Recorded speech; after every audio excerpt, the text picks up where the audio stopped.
Out of all the conversations we've had in this health class, this is the most difficult for me to discuss. The blurred lines of consent. The topic sounds like it would be an easy concept, but I had a lot more concerns than just giving it a simplistic definition. Because this topic is not simple. If two individuals have different interpretations of what consent really means, and legal definitions are vaguely defined, there is clearly a concern that must be addressed. And we need to shed light in it in our classrooms. So with every resource and information that I could muster, I did what I thought was the best option for support and guidance for my students on this topic. Everyone, today I want to try something a little different. I want to talk about something that we may feel everybody knows the definition of this word, but in truth, there are many blurred lines and meanings behind the word that we are going to discuss today. The word we're going to talk about is consent. I know this has probably been one of the most awkward classes you've had to take this academic year. I know there are a lot of questions that you may still have, and a lot you may want to know and learn that we haven't discussed yet in this class. But this is a word that I want you all to understand on an educational and personal level. So, I want everyone to take out their handy-dandy phones, iPads, laptops, any type of electronic device that can access the internet. If you don't have any electronic device, please let me know and I'll be more than happy to help you. You're going to get on a link known as Padlet, and you're going to answer certain questions anonymously. These questions are going to be more on the lines of examples on whether or not you think they apply as consent. So that is exactly what we did. We spent an entire week talking about consent and what exactly it means when dealing with relationships. We looked at different television shows that had questionable content on whether or not it was blurred lines of consent. We discussed if an individual was intoxicated while involved in sexual activity, if they were actually giving legal consent. The answer is no. It is not legal consent if someone is intoxicated. After attending a workshop that was hosted at our local university, I realized this is a conversation that should not just be happening in our college campuses. We have neglected talking about this with our middle school and high school students. Some students don't even attend college, and we're leaving them out of that conversation. Heck, we've neglected talking about it in elementary schools as well. I mean, it's not like they're not capable of understanding what respect and boundaries are when interacting with other students, or just different people in everyday life. Our schools need to be better for our students and be more transparent in their lessons about sexual health. That does not happen for all students who do not receive guidance, support, or immediacy in their health class. It has been proven sexual health communication can decrease risky behaviors.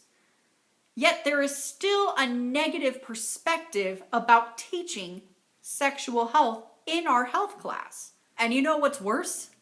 I'm considered the sex ed teacher during the time I teach sex ed. And it's not even known as a sex education course. It's called health class, and we're teaching sexual health. So, here are my confessions about being a sex ed teacher.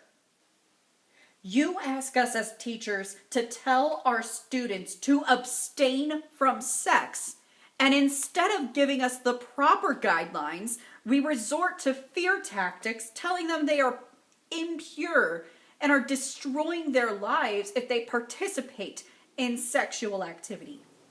You ask us as teachers to not talk about certain topics because the topics addressed are too mature and inappropriate to discuss with our students when these topics impact their life.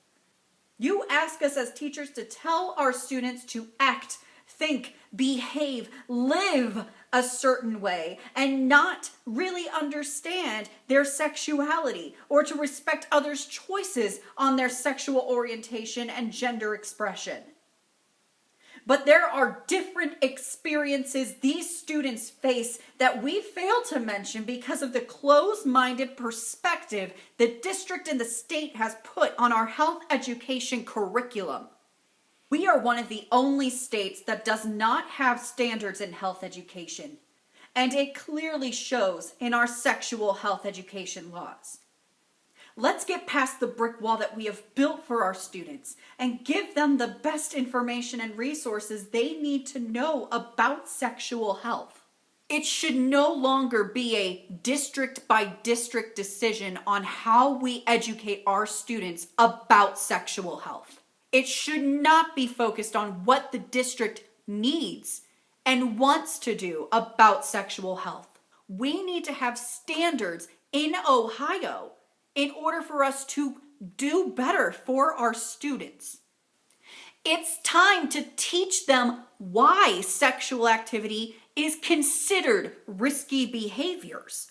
It's time to set standards for our health educators and give them well-rounded information to provide for their students to think, feel, and act comfortably and confidently about sexual health.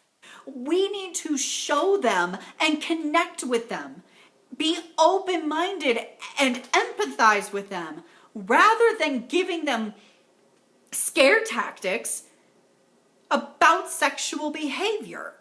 Comprehensive sexual health education gives life lessons and skills that can give them the knowledge and understanding about avoiding risky behaviors, building strong relationships, advancing communication skills, understanding sexuality, attitudes, behaviors, and values, along with understanding the development and process of the human body.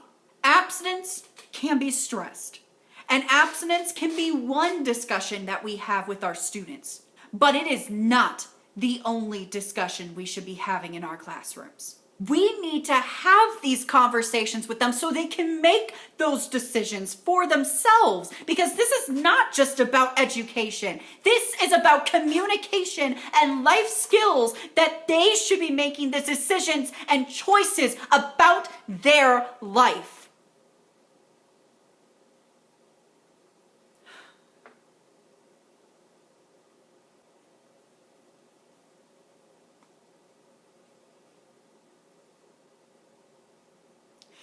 I just want to give them the best education that they could receive, that I might not have received when I was younger.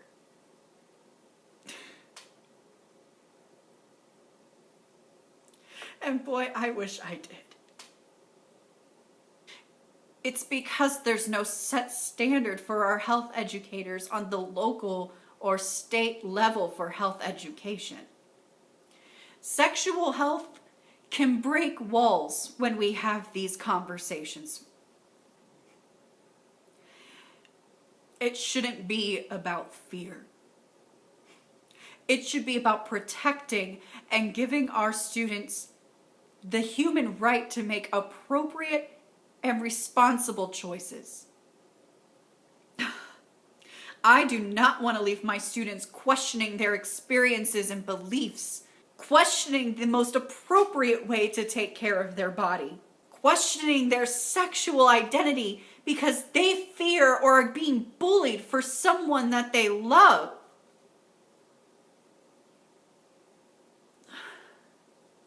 I want them to stand loud and proud and feel positive about themselves and their health. And I want them to make the best damn decisions and choices about their life with medically accurate and honest education. We are a school system. We promote education.